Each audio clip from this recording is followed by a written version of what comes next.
మండల ప్రజలందరికీ కూడా నూతన సంవత్సర శుభాకాంక్షలు.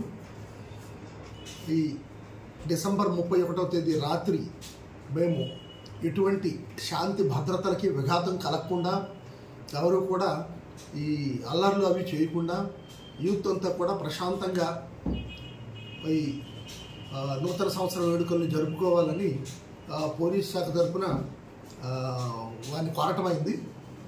ఎవరు కూడా ర్యాష్గా డ్రైవ్ చేయటం, నైట్ బైకులపై తిరగటం కానీ, అదేవిధంగా మైనర్లు వెహికల్ నడిపినా కూడా వాళ్ళపై తల్లిదండ్రులపై బండిచ్చినటువంటి తల్లిదండ్రులపై చట్టపరమైన చర్యలు తీసుకోవాల్సి ఉంటుంది.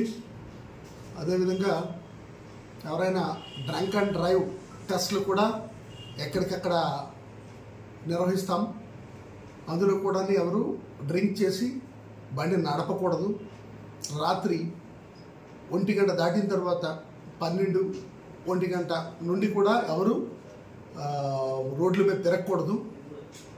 అందరూ కూడా ప్రశాంతంగా హ్యాపీగా ఈ హ్యాపీ న్యూ ఇయర్ని ఏదైతే నూతన సంవత్సర వేడుకల్ని జరుపుకోవాలని మేము పిలుపునిస్తున్నాం.